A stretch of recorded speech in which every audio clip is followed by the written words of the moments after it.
ce qui est essentiel, ils ont fait un bon travail. C'est vrai, aucune œuvre humaine n'est parfaite. Il y a des petites remarques que nous avons faites.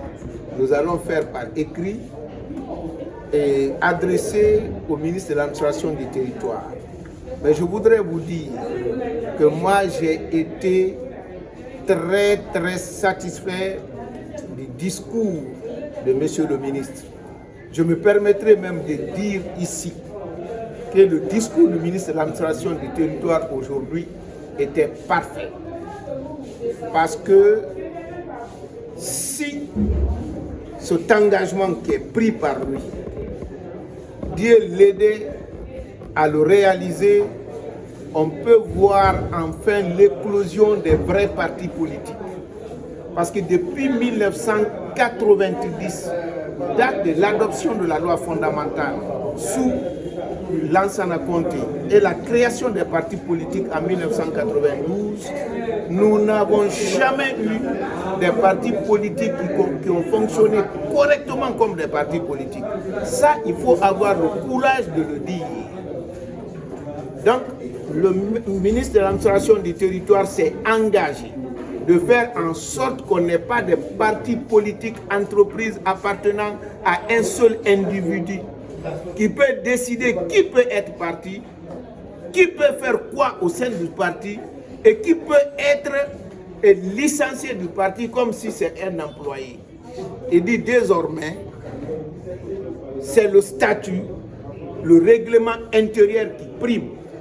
Et moi j'ajoute, pour que cela soit une réalité, il faudrait que l'État fasse des efforts.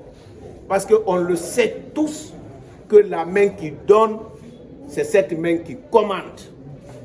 Si c'est une seule personne qui finance le parti, qui paye même le transport des congressistes, qui les loge, qui les nourrit, et qui même donne le perdien pour la participation au congrès, il ne perdra jamais lors d'un congrès. Et il décidera qui doit être membre et qui ne le sera pas. C'est pourquoi l'État doit faire en sorte que les partis politiques puissent fonctionner sur fonds propres. Quand vous prenez la charte des partis politiques, la sagesse qui se cache derrière la disposition qui dit que tous les dons et l'aide de toutes les personnes ne doivent pas dépasser 20% du fonds propre du parti, c'est pour empêcher que certaines personnes ou un groupe puissent prendre le parti en otage parce que c'est eux qui financent. Donc, nous attendons de voir avec le ministre de l'administration du territoire quelles sont les conditions qui seront créées pour que les partis politiques puissent fonctionner sur les fonds propres, c'est-à-dire leurs cotisations et ensuite la subvention de l'État. Parce que lorsqu'on dit cotisation, les gens peuvent confondre. Je suis un leader. Si la cotisation est de 5 000, si je donne 1 milliard, ce n'est plus la cotisation. Si moi seul je donne 1 milliard, ça ne doit pas être accepté par l'administration du territoire. C'est pourquoi je n'ai même pas compris le sens de certaines questions aujourd'hui sur la thématique ou l'évaluation des partis politiques. L'administration du territoire ne doit pas demander à un parti politique les dons et l'aide. Parce que ça, en amont, quand vous devez recevoir des dons et des legs, vous devez écrire au ministère de l'administration du territoire pour dire telle personne et telle personne doivent donner un tel montant.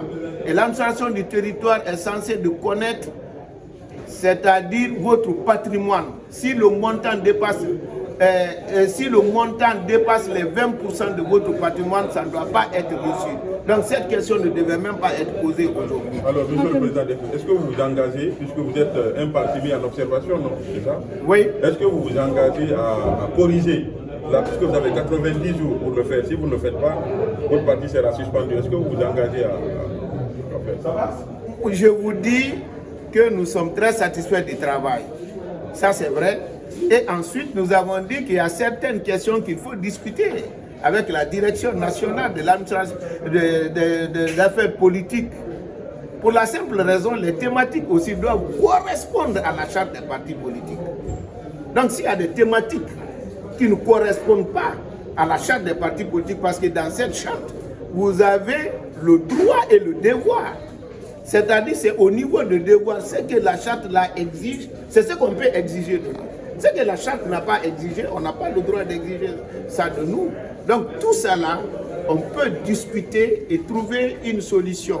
Parce que ce qui est important aujourd'hui, c'est de savoir que les partis politiques sont des associations comme des serres et autres. Si vous devez fonctionner en fonction de ce que vous avez écrit, c'est-à-dire votre statut. Bon, règlement intérieur, ce n'est pas obligé, mais si vous l'avez fait, vous êtes obligé de respecter.